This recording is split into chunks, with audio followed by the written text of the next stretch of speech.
Are you familiar with Josh Gad? We think the two of you together would be a slam dunk. They'll only greenlight the show with you and Josh. Together. Both. When I found out Billy Crystal wanted to work with me, nobody was more excited than my grandparents. If you're gonna have a meeting, don't you think you should have called me? This is not a meeting. I would have shut the door, and the door was open. No meeting. This ring of any bells? Princess Bride? This looks like an entirely hilarious setup to a TV show. Yes, the comedians, it's Billy Crystal and Josh Gad joining us live via satellite this morning. Good morning, gents. How are you? Hey, Jason. How you doing? Good morning to you, Jason. I have to tell you, I have to lead off by saying to Billy, one of my idols, I'm probably the only person in this country today alive who saw Rabbit Test in the theater and also owns You Look Marvelous on 45 in a plastic sleeve. Wow. You're a strange man. But thank you. Thank you. You must have been a baby to see that when you went to the theater. Oh my God. I didn't even go to the theater to see that. I asked the late, great Joan Rivers about Rabbit Test. I told her that my stepfather hated it, and she said some very unsavory things about my stepfather that I can't repeat here, but trust me, I was laughing until I had tears in my eyes. So tell us about this new intriguing premise here for the comedians. Well, you know, it's something that we're so excited about as we debut, you know, Thursday night on FX.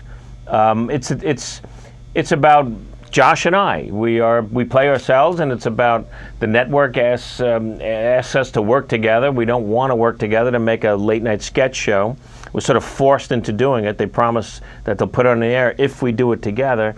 And it's the behind the scenes making of a late night sketch variety show starring Billy Crystal and Josh Gad, and so it gives us both wonderful opportunities to be funny in different ways.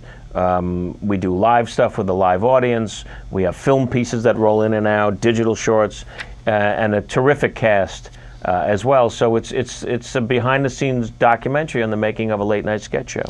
Josh, why even bother working at this stage? Obviously, you raked in so much dough on the back end from Frozen and the upcoming sequel that you can just afford to do anything, right? Yeah, you know, I wish I had thought that through before I signed on to the project. It was sort of just like, you know, it was presented to me and I was like, yeah, I'll do it. And then I couldn't take it back. I didn't want to break Billy's heart.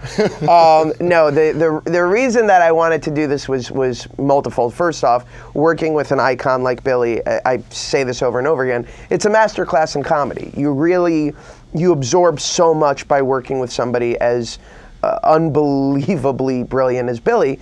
On top of that, I love the theme of this generational disconnect that exists between not just two comedians of different eras, but anybody in a workplace who's got a relationship younger and older, having to find that happy medium based on their different approaches and the experiences of coming from completely different eras. That intrigued me, and also playing this bizarro version of myself that's heightened and weird and completely different yet similar.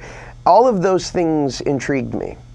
Well, and really, what are you able to get away with on FX that you can't on normal broadcast TV or say, you know, time slot wise too?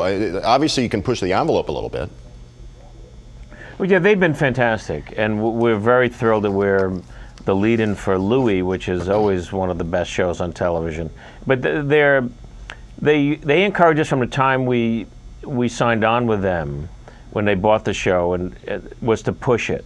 But always make it about real things. Always make it about your characters. This is the show. It's about our relationship, and so we've really pushed the boundaries in a lot of things that we've done in many of the episodes, I think, and it's because they were really inspirational and very supportive on making the show edgy and funny at the same time, but always based in the reality. There's nothing phony about the show, and that's, for me, that's one of the things I really love about it. You know, and what I really loved about the season that you spent on SNL, not to change gears here completely, but the Ebersol year, do you think it's unfair to legions of SNL hardcore fanatics that those your sketches from that year don't get quite the replay that the other years get that Lorne produced? Your thoughts on that? Oh, I don't follow that. I know we had a tremendous year, and in a way, it was you know, it was great that it was just 1 year, but I'm sorry we didn't get a chance to do even more, because working with Chris Guest and Marty Short and you know, everyone else on the show that year, we did some really lovely things. And what's amazing, you know, though, is it is, despite the fact that it was only on 1 year, it's so prolific, because I grew up seeing them. I didn't even know it was only 1 People year think it was until 4 or 5 years, many yeah. years later. Yeah. And people think, you know, because in that 1 year, and actually we only did 18 shows that year because there was a Writers Guild strike, people were saying and doing, you know, bits of hours in that short time, whether it be I Must Say, Ed Grimley, or You Look Marvelous, or I Hate When That Happens, or Synchronized Swimming, or The Minkmans. There was all different kinds of wonderful things that we got to do, but it also is very much a part of what I get to do on this show with Josh. That tone we both talked about finding that kind of mature tone to the film pieces that we would do, and so everything is done, I think, with, you know, really good taste in that kind of comedy. If you would indulge me, Billy, would you invite everybody to watch The Comedians or in character as Fernando? Oh, You can do this. it's still dark here, Jason, in LA. But go to the light place here. I go to the light place here? Yeah. Run to the light. Darlings, and you know who you are. 10 p.m. on the Fix Network. Ready?